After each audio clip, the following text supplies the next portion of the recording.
ஸ்ரீ கர்மயோகி அவர்கள் முடியாது என ஒன்று உண்டா என்ற கட்டுரையில் ஒரு கருத்தை முன்வைக்கிறார், ஒரு சோதனையும் முன்வைக்கிறாங்க.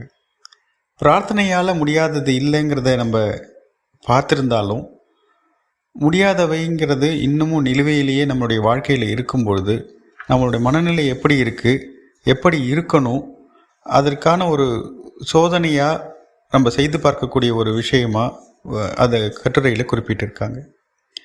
எத்தனை முறை அன்னையுடைய அற்புதங்களை பார்த்துருந்தாலும் நம்ம வாழ்க்கையில் விஷயங்களை நல்ல விதமாக முடிச்சிருந்தாலும், அன்னை அருளால் நம்ம பார்த்துருந்தாலும், 1000 அதிசயத்தை அன்னை நடத்துகிறாங்க. அதோட நிறைய பிரச்சனைகள் இன்னும் முடியலைங்கிற மாதிரியான ஒரு பக்கம் அதெல்லாம் கோஷம் போட்டு இருக்கிற மாதிரி எழுது.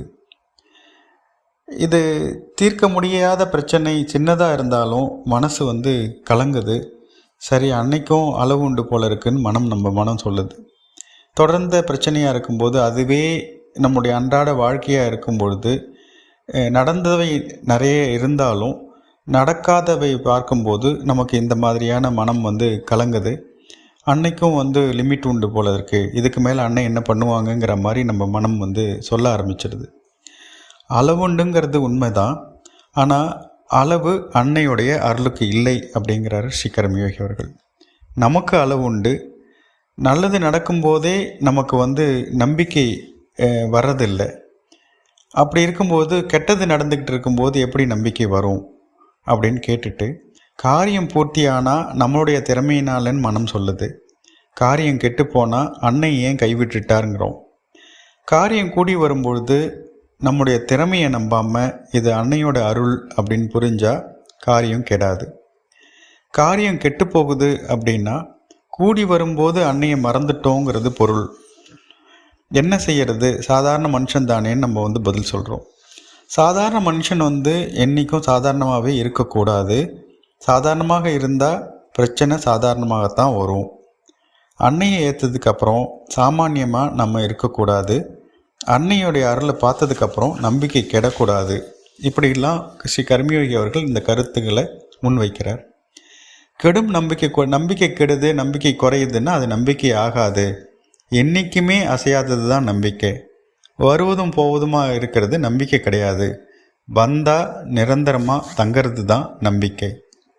அப்போ அன்னை நம்மளை வாழ்க்கைக்கு பொறுப்பேற்கும்போது, அன்னை நம்மளை சோதிக்காத பொழுது நாமும் அன்னையை கூடாதுன்னா கூட ஒரே இதுவே கடைசி சோதனையாக இருக்கட்டும்ங்கிற ஒரு சோதனையை அதில் அந்த கட்டுரையோட இறுதியில் எழுதியிருக்கார்.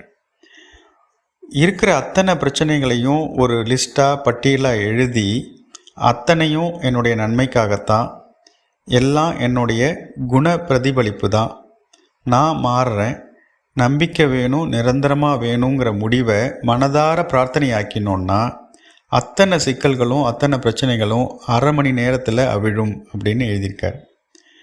அந்த விஷயம் எல்லா பிரச்சனைகளும் என்னுடைய குணப்பிரதிபலிப்பு தான், என்னுடைய நன்மைக்காகத்தான், நான் மாறுறேன், நான் மாறிக்கொள்கிறேன், நம்பிக்கை வேணும், நிரந்தரமாக வேணுங்கிற முடிவை மனதார பிரார்த்தனையாக்கினா 1/2 மணி நேரத்தில் பிரச்சனைகள் தீரும்னு சொல்கிறார்.